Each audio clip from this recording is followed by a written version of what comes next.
আন্দোলন কত দিনের এবং আজকের এই অবস্থান কর্মসূচির কাহিনী কি? আসলে আন্দোলনে কোনো নির্দিষ্ট সময়সীমা বলতে পারছি না। যতদিন না আমরা আমাদের প্রত্যাশিত ফলাফল পাই ততদিন পর্যন্ত আন্দোলন চলমান থাকবে, এটা আমি বলতে পারি। আর সবার আগে আমি আসলে কনফিউশন ক্লিয়ার করতে চাই আপনাদের মাঝে, যারা ম্যাথ সম্পর্কে একেবারে জানেন না। ম্যাথসটা আমি কীভাবে ভর্তি হয়েছি আমি এসএসসিতে সায়েন্স থেকে পড়াশোনা করছি, ইন্টারমিডিয়েট সায়েন্স থেকে পড়াশোনা করছি। করার পরে আমি অনার্স করলে আমার গ্রাজুয়েশন কমপ্লিট হয়ে যায়। এটা না করে আমি ম্যাথসে ভর্তি পরীক্ষা দিলাম। কুমিল্লা সরকারি ম্যাথসে 52টা সিট ছিল, আমি উত্তীর্ণ হয়েছি। ভর্তি পরীক্ষা দিয়ে ওইখানে চান্স পেয়ে ভর্তি হয়েছি। ইংলিশ ভার্সনে ক্লাস বইগুলো ইংলিশ ভার্সনে পড়তেছি। Anatomy, physiology, biochemistry, ethics, gynaecology, সব medical department, diploma in medical faculty. কিন্তু আমাদের কোর্সটার নাম হচ্ছে ডিপ্লোমা ইন মেডিকেল ফ্যাকাল্টি, কিন্তু আমাদের ইনস্টিটিউটের নাম হচ্ছে maths medical assistant training school. এটার মধ্যে কোনো সামঞ্জস্যতা নাই। তারপরে আমরা এখানে আসার একটা মূল উদ্দেশ্যের মধ্যে বলতে হয় আমাদের 54 মৌলিক দাবি নিয়ে আসছি। দাবি বলে ভুল হবে, এগুলো আমাদের অধিকার।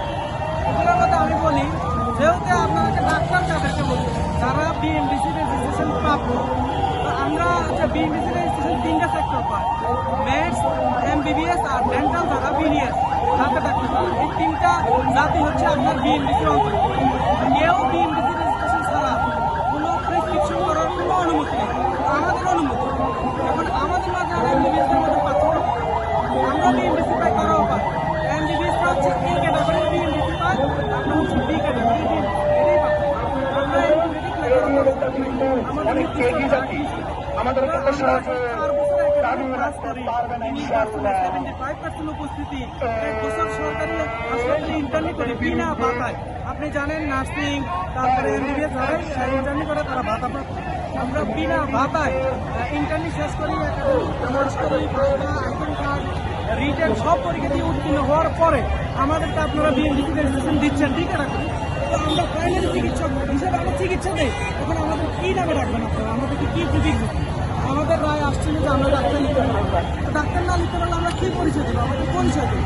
এতে তো আমাদের কোর্সের নাম হচ্ছে DMF, diploma in medical faculty. ইনস্টিটিউটের নাম অন্য, ইনস্টিটিউটের নাম মেডিকেল অ্যাসিস্ট্যান্ট ট্রেনিং স্কুল। কোনো সামঞ্জস্যতা নেই। এগুলো কি আমাদের যখন ইচ্ছা কোর্সটা ব্ল্যাঙ্কেট পাওয়া হচ্ছে, যেমন আগে ছিল 3 বছর একাডেমিক, এখন 4 বছর একাডেমি করছেন, 6 মাসে ইন্টারভিউ দিচ্ছেন, ঠিক আছে? আমাদের বিএমডিসি আওতাভুক্ত করছেন, তাও দিলেছে। তো আমরা চিকিৎসা সেবা দিচ্ছি, তাও দিলেছে। যে চিকিৎসা সেবা দিচ্ছি সে ডাক্তার কেন লিখবে? আমরা কেন ডাক্তার লিখতে পারবো? এটা হচ্ছে আমাদের, ঠিক আছে? ডাক্তার না লিখতে পারি, আমরা যেহেতু আমি নিজে সমমান নই, আমাদেরকে অন্য কিছু দেন, টিডিআর দেন, ডিপ্লোমা ডাক্তার দেন, বা প্রাইমারি চিকিৎসক হিসেবে টিডিআর দেন, যেটা মন চায় একটা প্রিফিক্স দেন আমাদেরকে। আমাদের পড়াশোনা অনুযায়ী আমাদেরকে আমাদের ন্যায্য অধিকারটা অন্তত দেন।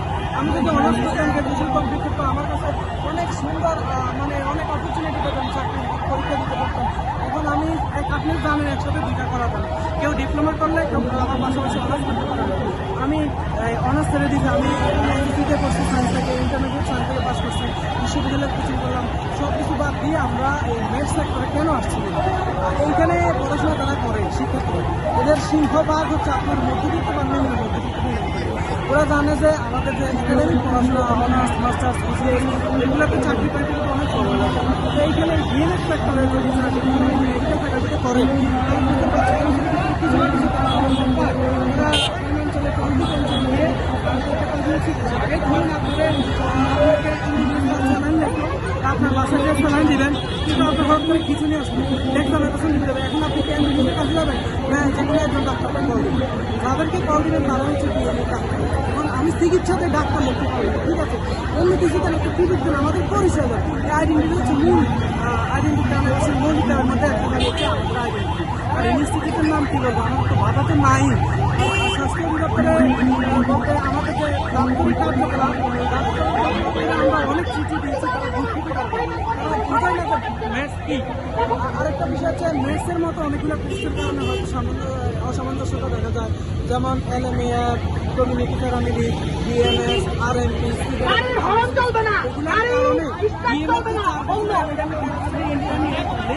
পড়াশোনা এটা বুঝাই যায়। তো আমি আমাদের ডিএমএফ বেকার সহকারে আমি সারা বাংলাদেশের মধ্যে 16 বছর ম্যাথস আছে। তো এই যে বেকার রানিং স্টুডেন্ট সহ সব মিলে হয়তো 28 থেকে 45,000 এরকম রেঞ্জের ভিতরে আমাদের যদি আপনার দিয়ে দেন পুরো বাংলাদেশে, তাও কিন্তু হবে না। বাকি যে কোর্সগুলোর কথা বলছি, কারণ ফার্মাসিস্ট কোর্স, তারপরে RNP, LNAM, টিকেট এবং সার্ভিস কোর্স, কমিউনিটি সার্ভিস, সেগুলো বন্ধ করে দেবে। এগুলো বন্ধ করে দিলে আমাদের পরিষেবা আমরা আসলে দিতে পারবো, আমরা সঠিকভাবে স্বাস্থ্য সেবা দিতে পারবো। আরও একটা বিষয় যেটা আমি ক্লিয়ার করতে চাই, সেটা হচ্ছে উপজেলা স্বাস্থ্য কমপ্লেক্স। দর্শক ঠিক যেমনটাই শুনছিলেন কুমিল্লা গভর্নমেন্ট ম্যাটসের মোহাম্মদ সজীবের বক্তব্য, এরকম হাজারো সজীব কিন্তু আজকে যুক্ত হয়েছেন রাজধানীর শাহবাগ চত্বরে এবং শাহবাগ চত্বর অবরোধ রেখেছেন প্রায় 2-4 ঘন্টা। দর্শক হাজারো সজীবের পদচারণায় মুখরিত হয়েছে শাহবাগ চত্বর। দর্শক রাজধানীর শাহবাগ থেকে KTV নিউজ 24 এর ক্যামেরায় সুজয় মজুমদার, KTV নিউজ 24 ঢাকা।